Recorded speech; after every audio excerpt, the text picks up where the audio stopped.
Wah, nggak mungkin kalau satu ini linglung. Karena dari kemarin sudah menginformasikan tentang si patung yang sangat cakep ini ya. Kita nggak ngomongin. Bagus banget lagi. Iya bagus kan? Lu Iya, lihat belum? udah. Cakep Gambarnya banget ya, tapi dengan ya. angka 50 juta lu bisa dapat sebagus itu. Nah itu, sedangkan yang MM-an itu poinnya itu. Jadi kan selama ini yang sering kita dengar adalah misalkan budget untuk membuat sesuatu berjut-jut-jut Iya. M gitu kan. Nah ini 50 juta ya? Iya, 50 juta bagus banget. dan katanya si pembuat patungnya sekarang tuh lagi on the way mau ke Jakarta, katanya mau dapat penghargaan atau apa gitu. Oh wow. Insya Allah nih mudah-mudahan tim kita bisa dapat channelnya dan bisa ngajakin Mas Ari buat datang sini si Oh senimannya. itu lebih seru lagi sih. Kita mencoba banget nih ya, mudah-mudahan bisa. Tapi sekarang kita mau ngobrol sama reporter kita dulu karena kemarin juga ngobrol sama beliau. Oh. Ada Mas Uje. Selamat pagi Mas Uje. Mas Uje. Selamat pagi Aryo Dami. Widih. Mas Uje akhirnya berada di lokasi. Di situ banget. Akhirnya ya. Iya, dan terbukti ya sekarang banyak banget orang-orang yang mau foto di situ ya Mas Uje ya. Ya, kemarin sempat ngobrol-ngobrol sama pemuda di sini, itu 24 jam nonstop. Jadi hari itu masih ada orang yang kesini foto-foto. Karena kalau malam juga lightingnya bagus banget ya Mas Uje ya. Ya, karena malam itu lighting lebih bagus juga, hawanya lebih nggak panas begitu kan. Jadi akhirnya sampai dari pagi sampai pagi lagi terus ramai kan yang bermaksud itu. Iya, karena kalau lagi malam itu dia bisa malam-malam terang tiada berbintang. Mas Uje ini sibuk. Oh, iya. Prioritasnya banyak. Maaf. Kita nggak usah ngambil-ngambil waktunya Mas Uje lah. maaf. Mas Uje, tapi ini dengar-dengar ada yang baru. Soalnya katanya seniman patung biawak Wonosobo, Mas Rejo Arianto itu, katanya ngegelar aksi lukis. Iya, dan tuh karyanya katanya. dilelang buat amal, itu bener? Ya, kemarin siang sekitar jam 11, jam 11 itu Mas Ali itu mulai menggambar di depan patung itu persis. Jadi memang kemarin juga saat menggambar, kemudian ada warga yang kesini juga banyak, kayaknya aksi dia menggambar itu juga jadi tontonan, ramai begitu. Untuk objek yang digambar juga sama patung biawak ini, patung yang lagi di atas batu gitu. Walah, kalau udah dilelang gitu berarti udah ada pembelinya Udah ada dong? yang beli nih.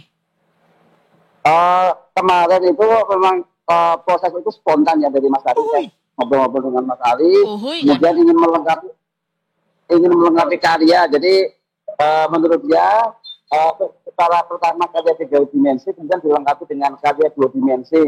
Nah, kemudian dari hasil lukis ini akan dilelang dan sebagian akan didonasikan untuk amal begitu. Sementara itu kita masih melihat ini bagaimana prosesnya kemarin melakukan pelelangan dari pelukis Masih begitu ya. lagi ngelukis dulu nih kayaknya nih. Di mana lukisannya memang dilakukan tepat di depan patung biawak yang beliau bikin sendiri. Dan ini bukan akan ya, tapi sudah dilelang dan katanya penjualannya akan diberikan untuk amal. Tapi bagus ya. Iya. Emang seniman, coy. Jelas.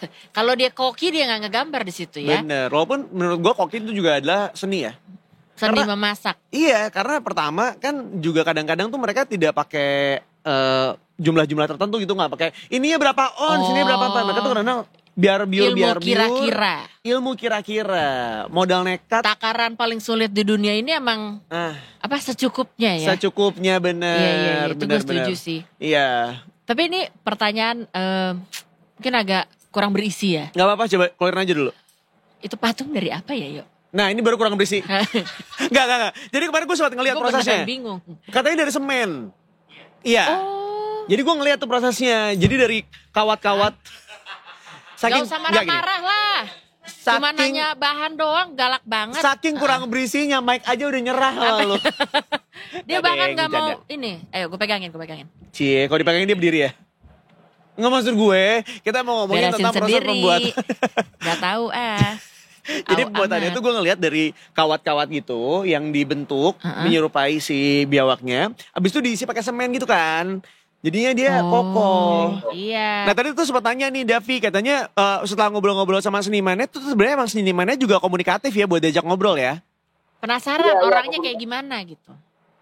Iya, komunikatif memang. Pas Ali ini dia memang basicnya adalah disiplin ilmunya adalah melukis sebenarnya. Jadi dia itu lulusan seni multi di ISI Surakarta. Jadi memang basicnya dia adalah melukis, kemudian patung yang dibikin dia adalah patung dari karya ketiganya dia. Oh wow. Oh, buset. Jadi Handwriting-nya memang bagus banget. untuk pelukis itu bukan hal yang baru sebenarnya bagi dia. Cuman malah justru patung ini yang sebenarnya pengembangan dari dia, pengembangan dari karya-karya Mas Ari ini. Gitu. Oke, Mas, ini kan bisa dibilang kalau lukisan ini dibarengin sama patung di belakangnya. Ada makna tersendiri nggak sih yang kemudian pengen disampaikan sama Mas Ari sendiri gitu ya, lewat lukisan 2 dimensi dari patung biawak yang kita sama-sama banggakan ini? Sebenarnya ini hanya untuk melengkapi dari karyanya dia yang 3 dimensi, kemudian dia kembali berkarya dengan karya yang 2 dimensi. Harapannya sebenarnya biar nanti dari karya ini kemudian muncul lukisan, kemudian handicraft, kemudian mungkin untuk bisa menggerakkan ekonomi masyarakat di sekitar patung biawak ini, sebenarnya seperti itu. Artinya untuk memantik nilai ekonomi dari patung biawak ini kepada masyarakat. Sejauh ini apakah efeknya udah mulai berasa nih, kayak pelan-pelan berubah misalkan jadi destinasi wisata, udah mulai jadi rame, terus mungkin kayak biasanya kan ada orang, ada tukang makanan, ada apa, itunya Yang udah jualan mulai ya? udah mulai berasa belum? Sangat berubah. Jadi sangat berubah. Jadi ketika awal saya kesini itu masih sepi. Sekarang itu banyak pedagang-pedagang kaki lima, ada pedagang kopi, pedagang makanan, itu segala macam udah ramai di sini. Dan pengunjungnya juga terus bertambah.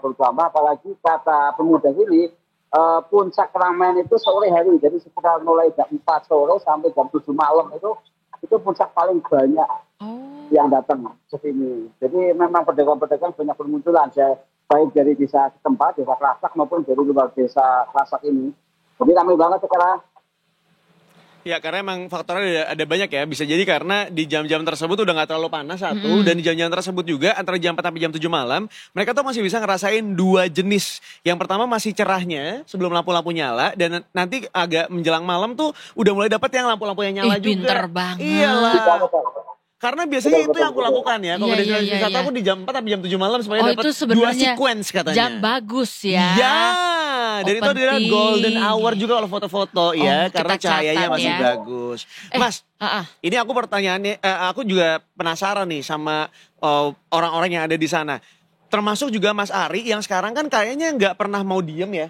Bikin mulu kayaknya. Ada aja seni-seni baru yang dilakukan sama Mas Ari. Ada bocoran nggak ke depannya mau ngapain Nah lagi? itu patung apa atau lukisan apa gitu. Kemarin sempat saya ngobrol dengan Mas Ari, kemudian dengan Bupati Wonosobo, karena kemarin dari Kementerian Hukum itu datang ke Wonosobo untuk memberikan hak cipta dari patung itu. Jadi sudah diberikan hak cipta kepada Mas Ari sebagai pembuat, juga kepada Bupati Wonosobo. Pas acara itu kita sempat ngobrol-ngobrol bahwa ternyata patung biawak ini baru permulaan.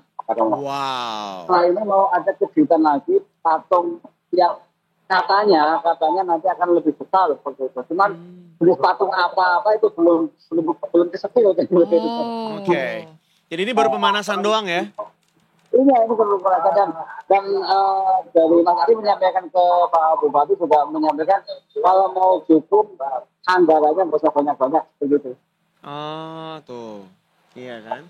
Nggak, soalnya 50 juta aja dapatnya segede gini dan sebagus ini. Sebagus Sekarang orang itu. pada mau foto-foto di sana. Tapi penasaran sih kayak abis patung biawak apa misalnya Tugu Buah Carica gitu. Iya kan, bisa jadi. Nggak tahu ya apa gitu kan. Walaupun carica secara bentuk mungkin kurang menarik ya. Secara rasa sih menarik banget. Jadi jangan ngadi-ngadi. Mana tahu misalkan ternyata caricanya udah dibentuk jadi apa, manisan dibelah Bisa terus sih. jadi estetik. Seniman. Bisa jadi, bisa jadi. Beda sama kita. Mas, dengar-dengar Mas Ari sendiri katanya lagi on the way ke Jakarta ya? Ya, tadi pagi komunikasi dengan Mas Ari katanya lagi OTW ke Jakarta. Kemarin dan tadi ngobrol-ngobrol juga dari hasil lukisannya. Sekarang lukisannya masih di bawah Mas Ari. Cuman tadi ngobrol-ngobrol sama pemuda di Desa Kerasak itu katanya memang sudah mulai muncul banyak penawaran di media sosial. Ada yang belum sekian. Cuman untuk teknisnya berapa nanti saya belum bisa konfirmasi lagi karena belum ngobrol lagi dengan Mas Arinya. Iya. Sejauh ini gitu, kayak angka terbesarnya mungkin yang udah sempat kebaca-baca di berapa sih, Mas? Kalau kemarin pas ngobrol sama Mas Ari, harga memang dijual dari mulai 1 juta. Cuman tadi mulai di medsos itu ada yang udah berani 10, ada yang 20 juta gitu. Wow, lumayan ya. Tapi kan sekali lagi untuk amal juga. Jadi mungkin orang juga nggak akan segan-segan untuk mengeluarkan uangnya kan. Iya. Gitu. Ya, betul. Mas, mudah-mudahan Mas Ari besok bisa main-main ke Detik Pagi ya sebelum pulang lagi ke Wonosobo, Mas. Oke, semoga ya, semoga nanti saya Titip salam, Mas. Oke. Ya wes. Mas Uje, makasih banyak Mas Uje. Oke, makasih juga Aryo. Terima kasih. Mari, Mas. Lanjut foto-foto, Mas.